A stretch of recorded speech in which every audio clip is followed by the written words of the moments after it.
ក្នុងនាមយើងជាកូនខ្មែរតែងតែមានមោទនភាពនៅអ្វីដែលខ្មែរមានដូនតាខ្មែរយើងបានបន្សល់ទុកនូវសម្បត្តិជាតិជាច្រើនដល់កូនចៅជំនាន់ក្រោយទាំងសម្បត្តិជាតិនោះមានទាំងសម្បត្តិធម្មជាតិនិងសម្បត្តិវប្បធម៌សម្រាប់សម្បត្តិធម្មជាតិនៅក្នុងទឹកមានត្រីនៅក្នុងដីមានរ៉ែនៅក្នុងព្រៃមានដើមឈើនិងសត្វ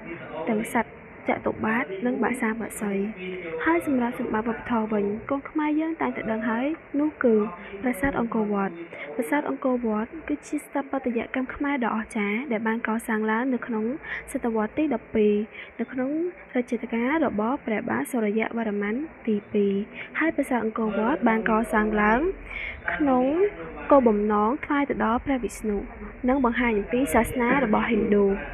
ហើយប្រាសាទអង្គរវត្តគឺជាប្រាសាទសាសនាដ៏ធំជាងគេនៅលើពិភពលោកផងដែរប្រាសាទអង្គរវត្តមានរចនាបថខ្មែរបុរាណដែលសម្បូរទៅដោយសិល្បៈដ៏ល្អឆ្នើមប្រាសាទអង្គរវត្តស្ថិតក្នុងរចនាបថអង្គរទី2ដែលមានសិល្បៈនៃការកំណត់ដែលឡៃហៅថាសិល្បៈអង្គរវត្តដែលជ្រុងនៃទេវៈនីមួយៗរបស់ប្រាសាទបានឆ្លាក់នៅចម្លាក់ក្បាច់យ៉ាងច្រើនស្កេស្កាផងដែរប្រាសាទអង្គរវត្តមានចម្លាក់អប្សរាប្រមាណជាង 2000 ចម្លាក់ដែលជាស្នាដៃដ៏ល្អអស្ចារ្យដែលអាចឆ្លាក់រូបទាំងអស់នោះក្នុងទំហំប៉ុននិងមានទម្រង់នៃម៉ូដសក់ខុសគ្នាប្រមាណជាង37ប្រភេទ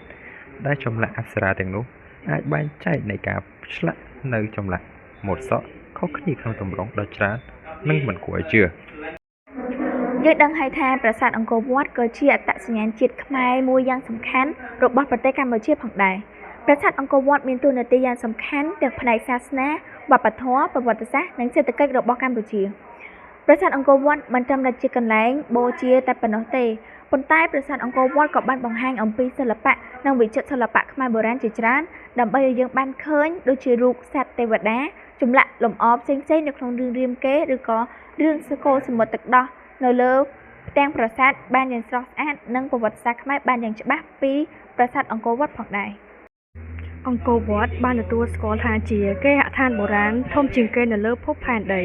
ហើយជាប្រភពមនោរម្យសម្រាប់ភ្ញៀវទេសចរជាតិនិងអន្តរជាតិជាពិសេសព្រឹត្តិការណ៍សម័យរាត្រីព្រះអាទិត្យរះចំកណ្ដាលកំពូលប្រាសាទអង្គរវត្តព្រឹត្តិការណ៍ដ៏អស្ចារ្យនេះស្ដែងឲ្យឃើញពីអរិយភាពនៃប្រាសាទអង្គរវត្តដែលបុព្វបុរសខ្មែរយើងបានកសាងឡើងដោយមានការគិតគូរអំពីស្ថាបត្យកម្មនិងការផ្សារភ្ជាប់ជាមួយនឹងធម្មជាតិរវាងផែនដីនិងព្រះអាទិត្យយ៉ាងច្បាស់លាស់គួរស្ញប់ស្ញែងជាទីបំផុតដូចនេះយើងគ្រប់គ្នាត្រូវជួយអភិរក្សនិងថែរក្សាប្រាសាទអង្គរវត្តដែលជាមរតកវប្បធម៌និងប្រវត្តិសាស្ត្រដ៏មានតម្លៃរបស់មនុស្សជាតិទាំងមូលវាជាស្នាដៃដ៏អស្ចារ្យដែលបង្ហាញអំពីបុព្វបុរសខ្មែរយើងដែលមានប្រាជ្ញាច្នៃប្រឌិតនិងសិល្បៈដ៏ខ្ពង់ខ្ពស់ប្រាសាទអង្គរវត្តមិនមែនគឺជាសម្បត្តិរបស់ខ្មែរតែប៉ុណ្ណោះទេប៉ុន្តែគឺជាសម្បត្តិរួមរបស់ពិភពលោកដែលជាគន្លងឲ្យពិភពលោកស្គាល់អំពីអត្តសញ្ញាណជាតិខ្មែរដូច្នេះការរក្សានិងការអភិរក្សប្រាសាទអង្គរវត្តមិនមែនគឺជាកាតព្វកិច្ចរបស់រាជរដ្ឋាភិបាលឬក៏អង្គភាពពាក់ព័ន្ធណាទេប៉ុន្តែគឺជាកាតព្វកិច្ចរបស់ប្រជាពលរដ្ឋគ្រប់រូបជាពិសេសយុវជនជំនាន់ថ្មីយើងត្រូវរំលឹកដាក់ទិញខ្លួនឯងជានិច្ចថាមរតកវប្បធម៌មួយនេះបើបាត់បង់ទៅហើយគឺមិនអាចរកមកអ្វីមកជំនួសឬផ្ទេរផ្ទឹមបានឡើយយើងត្រូវមានស្មារតីខ្ពង់ខ្ពស់ដើម្បីថែរក្សានូវសម្បត្តិទាំងនោះដើម្បីឲ្យអ្នកជំនាន់ក្រោយទទួលបានឱកាសយល់ស្គាល់ឬក៏ការសិក្សាស្រាវជ្រាវបន្ថែមការបង្រឹងអត្តសញ្ញាណជាតិខ្មែរគឺការសំខាន់នឹងធ្វើឲ្យប្រទេសកម្ពុជាមានមោរមភាពជាតិខ្មែរ